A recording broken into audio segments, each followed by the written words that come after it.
నమస్తే. Welcome to listen TV. ప్రస్తుతం మనం గచ్చిబౌలి ఇందిరానగర్‌లో ఉన్నాం. దీనికి సంబంధించి స్ట్రీట్ నెంబర్ 2 వస్తది ఇది. దీనికి సంబంధించి ప్రధానంగా సర్వే నెంబర్ 97 ఏ. దీనికి సంబంధించి ప్రజెంట్ ఇదేదైతే ప్లాట్ ఉందో, ఈ ప్లాట్‌కి సంబంధించి దాదాపు 236 స్క్వేర్ యార్డ్‌కి సంబంధించి ఇక్కడ రిజిస్టర్ డాక్యుమెంట్‌లో కూడా వాళ్ళు రిజిస్టర్ చేయడం జరిగింది వీళ్ళ పేరు మీద. దీనికి సంబంధించి ప్రధాన ఇప్పుడున్న ఇష్యూ ఏందంటే, ఈ 236 గజాలకు సంబంధించి వీళ్ళకు ఉన్నది ఇప్పుడొచ్చేసి 197 గజాలు దగ్గర పైచిలకు వీళ్ళకి వస్తున్న పరిస్థితి. వీళ్ళు అడుగుతా ఉన్నారు, కబ్జాకి గురైందని క్లియర్ కట్‌గా వాళ్ళు చెప్తా ఉన్నారు. వీళ్ళకి సంబంధించి డాక్యుమెంట్స్ కూడా ఉన్నాయి. వీళ్ళు ఒకటే డిమాండ్ చేస్తా ఉన్నారు అధికారులు కూడా. ప్రధానంగా ఏందంటే దీని మీద ఒక సర్వే చేయండి. కనీసం మాకు ఏదైతే 236 యాడ్స్ ఏదైతే ఉందో, ఇది మాకు ఏదైతే వాళ్ళు ఇక్కడ చూసుకోవచ్చు, వాళ్ళ మ్యాప్ మీద కూడా క్లియర్ కట్‌గా మెన్షన్ చేసిన పరిస్థితి అయితే కనపడతా ఉంది. 52 అలాగే 40 ఏదైతే వాళ్ళు మెన్షన్ చేసిర్రో, ఇది మాకు సర్వే చేసి మీరు మాకు అప్పజెప్పండి అని కూడా వాళ్ళు డిమాండ్ చేస్తూ ఉన్నారు. దాదాపు 8 సంవత్సరాల నుంచి కొట్లాడుతూ ఉన్నారు. అన్ని ప్రభుత్వ ఆఫీసులు మెట్లెక్కి దిగిన పరిస్థితి. ప్రతి ప్రభుత్వ అధికారి దీని మీద దొంగగా డబ్బులు తీసుకొని వీళ్ళ మీద తప్పుడు ఆరోపణలు చేయడం కానీ, లేదా కబ్జా జరగలేదని కానీ వీళ్ళని మభ్యపెట్టే ప్రయత్నం చేస్తున్నారు తప్పితే, కనీసం కబ్జా చేసిన వాళ్ళ దగ్గర నుంచి ఒక ఇంచు కూడా వీళ్ళకి ఇప్పించిన పరిస్థితి అయితే కనపడతా ఉంది. పోలీసులు కూడా ఎఫ్ఐఆర్ బుక్ చేయని పరిస్థితి అయితే కనపడతా ఉంది.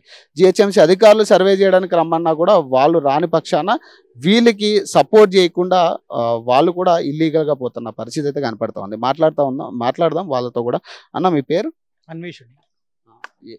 ఎన్ని ఇయర్స్ నుంచి పోరాడుతున్నారు? మేము 2017 నుంచి పోరాడుతున్నామండి. అసలు ఏంటి ఇష్యూ? ఏంది ఇష్యూ వచ్చేసి మాది ఇందిరానగర్ కాలనీ 97 ఏ సర్వే నెంబర్. దాంట్లో ప్లాట్ నెంబర్ 18 మాది. సో మాకు ఆనుకొని వెనకాల జేవీ కాలనీ అని ఉంది. ఆ జేవీ కాలనీ వాళ్ళు ఆల్రెడీ ప్లాటింగ్ అనేది 1990లో చేసేసారు. ఇది లేఅవుట్ 1990లో లేఅవుట్ అనేది చేసేసారు. చేసిన తర్వాత మా కాలనీకి 152 ఈ 152 పక్కన ఈ కాలనీ ఆల్రెడీ బౌండరీ అయిపోయిన తర్వాత ఈ వేకెంట్ ల్యాండ్ అనేది మా కాలనీ కిందకి వస్తుంది. మా కాలనీ ఇక్కడ మెన్షన్ చేయలేదు, అప్పుడు ప్లాటింగ్ అవ్వలేదని. సో ఈ కాలనీ మా కాలనీ మధ్యలో ప్లేస్ ఉండింది, జస్ట్ ఖాళీ ప్లేస్. 1990లో జేవీ కాలనీ లేఅవుట్ అయింది. 1990 రీసెంట్ గా తీసుకున్నారు ఇది లేఅవుట్ కి సంబంధించి. సో ఇప్పుడు వీళ్ళు 152 ఏ అని చెప్తా ఉన్నారు కదా రిజిస్ట్రేషన్ కి సంబంధించి. మరి 152 ఏ ఉందా అసలు? అంటే లేఅవుట్ ప్రకారం లేదు. యాజ్ పర్ లేఅవుట్ అయితే లేదండి. వీళ్ళు క్రియేట్ చేశారు. చూపించేది ఏంటంటే లేఅవుట్ లో కూడా ఉందని చూపించి చేస్తున్నారు. 152 ఏ నెంబర్ అయితే లేదు. ప్లాట్ 152 ఇక్కడ వరకు ఆగింది. దీంట్లో కూడా క్లియర్ గా మెన్షన్ చేసి ఉంది. అధికారులకు తెలియదు అంట 152 ఏ ఎందుకు లేదని వాళ్ళు జరుగుతుందండి. అందరికి తెలిసి జరుగుతుందండి. ఎంఆర్ ఆఫీస్, రెవెన్యూలో కానీ, జిహెచ్ఎంసీలో కానీ, పోలీస్ డిపార్ట్మెంట్ కానీ అందరికి తెలిసి జరుగుతుంది ఈ విషయం. ఇప్పుడు మీ ల్యాండ్ ఎక్కడి వరకు వస్తుంది? అది మా ల్యాండ్ వీళ్ళు ఆల్రెడీ ఈ బౌండరీ ఉంది కదండి, ఈ బౌండరీ మా దాంట్లో పడిపోయింది. దీని ఎండింగ్ వరకు మా ప్లేస్ వస్తుందండి. ఆల్మోస్ట్ 5 feet మాకు ఎంక్రోచ్ అయిపోయి వాళ్ళు గోడ కడుతున్నారు. ఇప్పుడు నిన్న 3 days నుంచి మేము తిరుగుతున్నాము పిఎస్ కి కూడా. వాళ్ళు ఎవరు రెస్పాండ్ అవ్వట్లేదు సరిగ్గా. పిఎస్ లో రెస్పాండ్ కేసు పెట్టాలి కదా మరి. అట్లాంటప్పుడు కబ్జా జరిగింది, వచ్చి దానికి సంబంధించిన సర్వే చేయించాలా, ఖచ్చితంగా మీకు ఎంత ఉందో అంత జాగా మీకు ఇప్పియాలి కదా. మరి వారు పిఎస్ లో ఎందుకు రెస్పాండ్ అవ్వట్లేదు? వాళ్ళు పిఎస్ లో మమ్మల్ని బెదిరిస్తున్నారు. ఎస్ఐ సార్ ఏమంటారు, మీ లేదమ్మా, మీ తక్కువనే ఉంది, మీరే వెనుకకు జరగాలి, వాళ్ళది కరెక్ట్ ఉంది అని చెప్తున్నారు. ఎట్లా తక్కువ ఉంటుంది? మీ డాక్యుమెంట్స్ లో కూడా క్లియర్ గా మెన్షన్ అయింది కదా 236 క్లియర్ మెన్షన్ అయింది. అయినప్పటికీ కూడా అట్లే చేస్తున్నారు. ఈవెన్ జిహెచ్ఎంసీలో కూడా అట్లే చేస్తున్నారండి. మేము జిహెచ్ఎంసీలో డిప్యూటీ కమిషనర్తో కలిసినాము, మళ్ళీ ఇంకా టౌన్ ప్లానింగ్ ఆయనతో కలిసినాము. ఆ టౌన్ ప్లానింగ్ అనేది అసలు లేనే లేదు మీది. వాళ్ళే మళ్ళీ ఏంటంటే ఇంకా ఎల్ఆర్ఐస్ తీసుకుంటారు, వాళ్ళకు వస్తుంది. ఎక్సెస్ ల్యాండ్ ఉంది, వాళ్ళు తీసుకోవచ్చు, మీరు మాత్రం పోకూడదు. ఇప్పుడు ఎక్సెస్ ల్యాండ్ ఉంటే తీసుకుంటారు, ఓకే. మరి ఇటు పక్క మన జాగా కూడా కబ్జా అవడం అనేది కరెక్ట్. ఎక్సెస్ ఖాళీ ఉన్నది తీసుకోమని నేనన్నా, ఖాళీగా ఉన్నది తీసుకోండి, మాకేం అభ్యంతరం లేదు. మా దాంట్లోకి ఇన్వాల్వ్ కావద్దు, ఎంటర్ కావద్దు మా దాంట్లోకి. అయినప్పటికీ కూడా మా దాంట్లోకి వస్తుండండి. లేదు మీది కాదు అది, అట్లా చెప్తున్నారు. మీ మెజర్మెంట్స్ తప్పున్నాయి, మీ 236 మీకు లేనే లేదు అట్లా. ఈ సర్వే అధికారులు ఏం చెప్తున్నారు? సర్వే ఆఫీసర్ సర్వే వాళ్ళైతే రాలేరండి, రాలేరు. మేము చిన్న ప్లాట్ కు రామంటున్నారు వాళ్ళు. అక్కడ కూడా వెళ్ళాము. ఎట్లా రిజిస్ట్రేషన్ చేస్తారు? అది ఇప్పుడు సర్వే చేయాలి కదా, సర్వే చేసి వాళ్ళది ఎంత ఉంది మీది ఎంత ఉంది సర్వే చేసినాకే రిజిస్టర్ చేయాలా. మరి సర్వే చేయకుండా రిజిస్ట్రేషన్ ఎట్లా అయింది? 152A ఉంది, ఇప్పుడు 7 ఉంది అనేది వాళ్ళు చూపించాలి. పర్మిషన్ ఇచ్చినప్పుడైతే చూడాలి కదా సార్. జిహెచ్ఎంసీ వాళ్ళు పర్మిషన్ ఇచ్చినప్పుడు కూడా చూడలేరు. వితౌట్ ఎనీ అంటే ప్లాట్ మీదకి రాకుండా ఏదో ఇచ్చేసి మీరే పక్కకు జరగండి, మీరే కాదు మీరు పోవద్దు అక్కడ అట్లని బెదిరిస్తున్నారు. ఎవరు జిహెచ్ఎంసీ ఆఫీసర్ ఎవరమ్మా? రవీందర్ సార్, మళ్ళీ డిప్యూటీ కమిషనర్ ఎవరు ముకుంద్ రెడ్డి అని ఉంటారు. వీళ్ళిద్దరు ఇక దొంగలేగా, అంటే బేసిక్ వాళ్ళు కబ్జా పెట్టంటే వాళ్ళిద్దరు దొంగలే. వాళ్ళ కింద ఉన్న టాపిక్ అని వచ్చిండు ఫస్ట్ డే. అతను చూడంగానే అమ్మ వీళ్ళది లేఅవుట్లో అసలు ప్లాటే లేదు, ఎట్లా వస్తుంది వీళ్ళది పర్మిషన్ క్యాన్సిల్ చేయొచ్చు అని చెప్పిండు. తర్వాత నెక్స్ట్ డే వచ్చి ఏమంటాడు, మా నన్ను బెదిరిస్తాడు. అమ్మ నువ్వు ఫొటోస్ తీస్తున్నావు, నువ్వు ఎందుకు తీస్తున్నావు, మీది కానీ కాదు అట్లా అని బెదిరిస్తాడు. తీయొద్దంట. మీరెందుకు తీస్తున్నారు ఫొటోస్ అంటే మీరు ఎవరు వచ్చిన తెలియాలి కదా మనకు. మా ప్లాట్ అయితే మీరు ఇప్పట్లేరు, వాళ్ళు మాకు ఇంకా ఇంకా ఇంకా లోపలికి ఎన్క్రోచ్ అవుతుంది సార్. అప్పుడు కొంచెం 5.5 ఇప్పుడైతే 7 feet దాకా వచ్చేస్తుండ్రు లోపలికి. అంటే మా దగ్గర ఇప్పుడు ఉండేది 180 ఉంటుండొచ్చు అనుకుంటా నేను. ఇప్పుడు మొత్తం మా ప్లాట్ అంటే ఒక 50-60 గజాలు మొత్తం పోయింది. మీరు నెంబర్ ఇచ్చారు కదా ఒక జిహెచ్ఎంసీ ఆఫీసర్ది, రవీంద్ర గారు. మరి ఆయన ఏం చెప్తా ఉన్నాడంటే, నేను పంపిస్తున్నా అండి, ఒక 10 నిమిషాల్లో ఉంటాడు, వాళ్ళ డాక్యుమెంట్స్కి సంబంధించి ఏదైతే ఎంతైతే ఉందో అది నేను అప్పచెప్తా అంటాడు. అంటే ఇదే బాని జరుగుతా ఉందా రోజు? ఎట్లా ఇలానే జరుగుతుంది. మేము సండే నుంచి చేస్తున్నాము. సండే నుంచి ఇలానే సండే ఈవినింగ్ వచ్చారు తోఫిక్ అని అతను వచ్చి వాళ్ళ ల్యాండ్ కాదు లేఅవుట్లో లేదు వాళ్ళది అని చెప్పారు క్లియర్గా. నెక్స్ట్ డే వచ్చి మాట మార్చేశాడు, మీరు వెళ్ళకండి వాళ్ళ దాంట్లోకి, వాళ్ళు కట్టుకుంటారు, వాళ్ళకు పర్మిషన్ ఉంది అంటున్నారు. మేము కూడా 2016లో పర్మిషన్ తీసుకున్నాం సార్, వాళ్ళు కట్టుకుని ప్రతిసారి ఆపారు. జిహెచ్ఎంసీ వాళ్ళు వచ్చి క్లోజ్ చేసి వెళ్ళారు. క్లోజ్ చేసి వెళ్ళడం ఒక ఎత్తు అయితే, కనీసం మీకు ఏదైతే ల్యాండ్ మీరు వాళ్ళకి కేటాయించారో, ఇప్పుడు ఏదైతే అధికారులు సంతకం చేసిర్రో, ఇప్పుడు రెవెన్యూ డిపార్ట్మెంట్ అధికారులు సంతకం చేసి మీకు కేటాయించారో, మరి ఆ ల్యాండ్ మీకు అప్పచెప్పాలి కదా.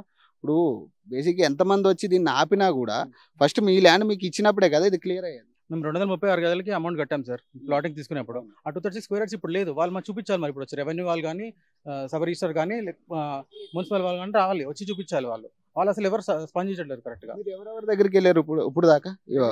దాదాపు 8 సంవత్సరాల నుంచి కొట్లాడు. మా డాడీ వెళ్ళేవారండి ముందు, అప్పుడు 2018లో వెళ్ళారు, 17లో వెళ్ళారు. అసలు అప్పటి నుంచి వాళ్ళు రెస్పాన్స్ సరిగ్గా లేదు. జిహెచ్ఎంసీ వాళ్ళు రెస్పాండ్ అవ్వట్లేదు, రెవెన్యూ వాళ్ళు వచ్చి సైట్కి సర్వే చేయట్లేదు, సర్వే చేయకుండా రిజిస్ట్రేషన్ మాత్రం అవుతూనే ఉన్నాయి వాళ్ళు. ఇప్పుడు ఆ ల్యాండ్ ఓనర్ ఎవరండి? షాబాజ్ నయీం అని ఉన్నారండి ఓనరు, అండ్ అల్తాఫ్ హుసేన్. అంతకుముందు మోహిద్ అని ఒక అతను ఉండేవారు, అతను అమ్మేసి వెళ్ళాడు రీసెంట్గా, ఫిబ్రవరిలో అమ్మేశాడు. అప్పటి నుంచి ఇతను వచ్చి పర్మిషన్ తీసుకొని రీసెంట్గా స్టార్ట్ చేశాడు వర్క్. మొత్తం డాక్యుమెంట్స్ అయితే మీకు అనుగుణంగా ఉన్నాయి. ఇక్కడ ఈ ప్లాట్ కూడా వాళ్ళు ఇచ్చిందే కదా? అవునండి, మీకు ఇచ్చింది. మరి ఇప్పుడు ఈ జిహెచ్ఎంసీ వాళ్ళు ఏమంటారు దీన్ని చూసి? వాళ్ళు ఇవాళ వస్తున్నారండి. ఇప్పుడు వచ్చి అతను వచ్చి ఇప్పుడు మీరు చూసాక వెళ్ళిపోయారు. ఇప్పుడు ఆల్రెడీ మెన్షన్ చేసిండు, మరి ఈ రెండు మెన్షన్ చేయలేదు కదా, వాళ్ళు ఏమంటారు?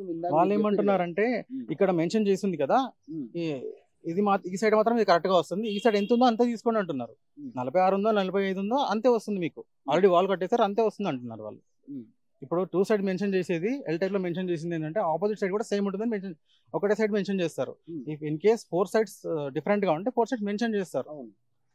ఇప్పుడు ఇది 4 sides సమానంగా ఉంటది కాబట్టి వాళ్ళు మెన్షన్ చేయరు. ఒకవేళ సమానంగా లేకపోతే ఖచ్చితంగా మెన్షన్ చేస్తారు. అదే సార్, ఇప్పుడు మాకైతే 236 గజాలు ఈ ఇందిరానగర్ ఏరియాలో మాకు ఉంది. ఇప్పుడు అది ఎవరి పేరు మీద ఉన్నట్టు? ఇప్పుడు మా పేరు మీద ఉంది. అది అటువైపు ల్యాండ్, అటువైపు ల్యాండ్ వచ్చేసి ఇప్పుడు షేబాద్ అనే అతని పైన రిజిస్టర్ అయి ఉంది. అతను నేను కట్టుకుంటాను, నాకు పర్మిషన్స్ అన్ని ఉన్నాయి, నేను తర్వాత ఎల్ఆర్ఎస్ చేసుకుంటాను, రెగ్యులరైజ్ చేసుకుంటాను అన్నాడు. మీకు ఇష్యూ ఎక్కడ స్టార్ట్ అయింది? ఎవరి ద్వారా, ఎవరి నుంచి స్టార్ట్ అయింది? మాకు మోహిద్ అతని నుంచి స్టార్ట్ అయింది సార్. అతను ఏమంటాడు ఇప్పుడు ఫైనల్ గా? ఇప్పుడు మాట్లాడుతున్నా ఆయన మాట్లాడుతున్నాడా దీనికి సంబంధించి? లేదు, నాలేని నేను కట్టుకుంటాను అంతే, మీరైతే రాకూడదు, మేము కంప్లైంట్స్ కేసు వేస్తాను. ఈవెన్ అంతకుముందు డీసీపీ ఇప్పుడు అది సర్వే చూడొచ్చు, అది సర్వే కూడా చూస్తున్నారు, మాట్లాడుతున్నారు. చూద్దాం మరి. అంటే దీనికి సంబంధించి అంటే అధికారులు కూడా అంటే కనీసం అంటే దొంగలు అనాలా లేకపోతే ఏమనాలా? కనీసం రెవెన్యూ డిపార్ట్మెంట్ అధికారులు ఏం చేస్తున్నారు? చదువుకున్నారా, చదువుకోవట్లేదా? ఇంత క్లియర్గా మెన్షన్ అయిన తర్వాత కూడా ఇక మీరు వీళ్ళని పట్టించుకోకుండా, జిహెచ్ఎంసీ అధికారులు రెస్పాండ్ అవ్వకుండా, పోలీసులు రెస్పాండ్ అవ్వకుండా వాళ్ళు ఏడిగిపోతారు. ఇక గవర్నమెంట్ ఎంప్లాయీసే రెస్పాండ్ అవునప్పుడు ఇక ఏడిగిపోతారు. ఇక జిహెచ్ఎంసీ అధికారులు రెస్పాండ్ అవ్వరట. ఈ 8 సంవత్సరాల నుంచి ఇష్యూకి సంబంధించి కనీసం ఒక ఇంచు జాగా కూడా వాళ్ళకి ఇప్పలేకపోయిన అధికారులు చేతకాని అధికారులు అనుకోవాలా, ఏమనుకోవాలా? ఇప్పుడు వాళ్ళ అన్యాయం అవుతున్న పరిస్థితి క్లియర్గా కనపడతా ఉంది, సామాన్యంగా నాకే కనపడతా ఉంది. మరి ఇట్లాంటి విషయాలు ఇక మరి వాళ్ళకి ఎవరు న్యాయం చేయాలి? మరి ఇక పోలీసులు పట్టించుకోరు, ఇక జిహెచ్ఎంసీ అధికారులు పట్టించుకోరు, ఇక రెవెన్యూ అధికారులు వాళ్ళు పడుకునే ఉన్నారు, ఇక మంచిగా తిన్నారో పండుకున్నారో అన్నట్టే ఉందాడు పరిస్థితి. కనీసం దీనికి సంబంధించి ఇప్పటిదాకా రెస్పాన్స్ లేదు. వాళ్ళకు అనుగుణంగా పనిచేయడం అనేది ఎంతవరకు కరెక్ట్గా చెప్పండి. మీరేం చెప్తారు? సైబరాబాద్ కమిషనర్ దగ్గరికి వెళ్ళినాము. ఆయన ఏంటంటే డీసీపీ దగ్గరికి వెళ్ళమన్నాడు. డీసీపీ అయితే మమ్మల్ని బెదిరించి మీరు అక్కడ పోతే మిమ్మల్ని నీ మీద ఎన్నంటే అన్ని క్రిమినల్ కేసెస్ పెట్టేసి మా బాబునేమో ఏమన్నాడు పీడీ యాక్ట్ పెడతా అంటాడు. దేనికి పెడతాడు పీడీ యాక్ట్? దేనికి? మీ ల్యాండ్ అన్నప్పుడు కూడా మీరు పోనే పోవద్దు, అసలు వాళ్ళని ఆపొద్దు. ఆపిండ్రు అనుకో మీ మీద ఎన్ని కేసెస్ అంటే అన్ని కేసెస్. పేరేందమ్మా? ఆయన పేరేంది? ఆయన పేరు శ్రీనివాస్ అనుకుంటారు. అంటే ఎవరు? డీసీపీ అండి, ఇక్కడ అడిషనల్ డీసీపీ గచ్చిబౌలి. ఆయన మాట్లాడుతుండే, కేసులు పెడతాడు ఆయనే మాట్లాడుతాడు. ఆయన ఇంకొకరు అశ్విన్ అని అతని కింద ఉండే అశ్విన్ అని అతను కూడా అయితే బెదిరించాడు, పీడీ యాక్ట్ పెడతాను, అటు వెళ్తే క్రిమినల్ కేసు బుక్ చేస్తాను నీ పైన, నీ ఫ్యూచర్ స్పాయిల్ అవుతుందని చెప్పన్నాడు. మరి ఇదంతా కూడా ప్రభుత్వ ఉద్యోగులు నిర్లక్ష్యం అనుకోవాలి కదండి. అంతే కదా, మీకు 8 సంవత్సరాల నుంచి మీ జాగా మీకు ఇప్పించకుండా ఒక అడుగు కూడా కదలలేదంటే ఇక అది ప్రభుత్వ ఉద్యోగులు తింటున్నట్టే. మేము కోర్టు చుట్టూ తిరుగుతున్నామండి, అక్కడ డిలే అవుతుంది, అక్కడ సివిల్ కేసు ఆఫీస్ డిలే అవుతుంది, కానీ వీళ్ళని ఇక్కడ ఆపాలి, ఇనిషియల్ స్టెప్ తీసుకొని ఆపట్లేదు. మరి కేసు నడుస్తున్నప్పుడు ఇది పని ఎట్లా చేస్తారు? కేసు నడుస్తున్నప్పుడు వాళ్ళు పర్మిషన్ ఉంది అంటున్నారు. ఏమన్నా అంటే ల్యాండే కరెక్ట్గా లేదు, సబ్ రిజిస్టర్ అక్కడ చేయడమే తప్పు. మళ్ళీ కేసు వేసారు మీరు, దీనికి సంబంధించి అసలు ఎంత జాగా ఉంది అదంతా క్లారిటీ వచ్చినాక కదా మీకు వాళ్ళు పర్మిషన్ ఇవ్వాలి వాళ్ళకి. మరి అది అసలు అది టాలీ అవ్వనప్పుడు ఎట్లా పర్మిషన్ ఇస్తారు? ఇవ్వరు కదా. ఇవ్వరు సార్, పర్మిషన్ ఇవ్వకూడదు. అసలు పని ఇప్పుడు ఆపాలి, ఆపిన తర్వాత క్లియర్ అయిన తర్వాత పని చేసుకోవాలి. ఈరోజు మార్నింగ్ కూడా తవ్వారు సార్. నిన్న వచ్చి ఆల్రెడీ ఆపెళ్ళారు జిహెచ్ఎంసీ వాళ్ళు ఈవినింగ్ 4 o'clock, మళ్ళీ వాళ్ళు మార్నింగ్ వచ్చి 8 o'clock తవ్వడం స్టార్ట్ చేస్తారు. ఆయనతో మాట్లాడుతారు కదా మీరు, ఏమంటున్నారు? మేము అంతే చేసుకుంటాము, మీరు ఏం చేస్తారో చేసుకోండి, ఎవరికి చెప్తారో చెప్పుకోండి, దిక్కున్న చోట చెప్పుకోండి మీరు అట్లా అంటున్నారు. మరి సైబరాబాద్ కమిషనర్ కూడా పోయినందుంది, ఆయన కూడా ఏం చేయలేరు. ఇక్కడ ఈ పోలీస్ డిపార్ట్మెంట్ కూడా ఏం చేయట్లేరు. మన ఎస్ఐ శోభన్ బాబు ఆయన అయితే అసలు మమ్మల్ని ఎంత బెదిరించి పంపించేస్తాడు. ఆయన ఒక లేడీ అని కూడా చూడడు. కానీ మరి దారుణం అండి. ఏమంటాడు ఆయన? మీది లేదు, మీరు ఎందుకు వస్తుండ్రు, మీకు అసలు ప్లాటే లేదు అక్కడ, మీది తక్కువ ఉంది, వాళ్ళదే కరెక్ట్ ఉంది, అయితే మీరెందుకు పోతున్నారు మళ్ళీ ఇప్పుడు అక్కడ అని మమ్మల్ని బెదిరిస్తారు. ఇప్పుడు మీరు ఏం డిమాండ్ చేస్తారమ్మా? ఇప్పుడు ప్రజెంట్ అయితే మాకైతే మన ల్యాండ్ కావాలి సార్, మాకు 236 yards ఉంది, అది కావాలి, ఎట్టి పరిస్థితుల్లో ఇప్పియాలి అంతే. అది అంటే పోలీస్ స్టేషన్కి వెళ్ళిరా ఈ మధ్యలో? మళ్ళీ మొన్న వెళ్ళాము, ఆల్రెడీ సండే రోజు వెళ్ళాము. మీ ల్యాండ్ మీరు ఇక్కడ చూసుకోండి, వాళ్ళ ఏ ల్యాండ్ అయితే మీకెందుకు, మీరు అక్కడ వెళ్ళకూడదు అని చెప్పి మమ్మల్ని బెదిరిస్తున్నారు. మా దాంట్లోకి ఎన్క్రోచ్ అవుతుందండి, లేకుంటే మేము అక్కడ వెళ్ళాము అసలు. మా దాంట్లోకి ఎన్క్రోచ్ అవుతుందంటే ఒక 45-50 yards పోతుంది మాది బ్యాక్ అంతా. ఇక్కడ హైదరాబాద్ లో జాగా 40 yards అయినా కానీ 10 yards అయినా కూడా ఇంపార్టెంటే. అయినా అసలు ఇంటలేడు, మీరు పోతే పోనీ, మీరు ఉన్నది కట్టుకోండి అట్లా అంటుండ్రు ఆయన ఎస్ఐ. సో ఏదైనా కూడా ప్రభుత్వ ఉద్యోగులు స్పందించాలి, దీని మీద స్పందించాలా. ఒక మహిళ పోరాడుతుంది 8 సంవత్సరాల నుంచి, ఒక మహిళగా ఆమె పోరాడుతుంది దీనికి సంబంధించి, ఒక ల్యాండ్కి సంబంధించి. దీని మీద కనీసం ఆమెకి ఏం ధైర్యం? పోలీసులు ఉన్నారు, లేదంటే ఈ అధికారులు ఉన్నారు కదా అనే ఒక ధైర్యంతో ఆమె పోరాడుతున్న పరిస్థితుల్లో మరి అధికారులు ఇట్లా చేస్తే, ఇట్లా నిర్లక్ష్యం చేస్తే, పోలీసులే నిర్లక్ష్యం చేస్తే, పట్టించుకోని పరిస్థితి వస్తే ఆమెకి ఎవరికి చెప్పుకోవాలా? ఎవరితో పోవాలా? ఇప్పుడు ఎవరి దగ్గరికి పోవాలా? ఆమె ఎవరి దగ్గరికి వెళ్ళి చెప్పుకోవాలా? ఈ అధికారులు రెస్పాండ్ అవ్వరు, ఈ ల్యాండ్ ఓనర్లు బెదిరిస్తూ ఉంటారు. ఒక పక్క జిహెచ్ఎంసీ అధికారులు బెదిరిస్తారు, రెవెన్యూ అధికారులు బెదిరిస్తారు. ఏం చేయాలి? ఎటు పోతుంది ఇది? ఇంకెవరి దగ్గరికి వెళ్ళాలి? వాళ్ళు ఎక్కడ న్యాయం జరిగిద్ది వాళ్ళకి? సో ప్రస్తుతానికైతే దీనికి సంబంధించి ఇక్కడ అధికారులు ఎవరైతే వాళ్ళ పేర్లు చెప్పారో ప్రతి ఒక్క అధికారి కూడా రెస్పాండ్ అయ్యి ఖచ్చితంగా దీనికి సంబంధించి ఒక సర్వే చేసి వాళ్ళకి ఎంత అయితే జాగా ఉందో ఆ జాగా ఇప్పియాలి, ఖచ్చితంగా ఇప్పియాలి దీనికి సంబంధించి. సో మరిన్ని అప్డేట్స్ కోసం చూస్తూనే ఉండండి లిజన్ టీవీ.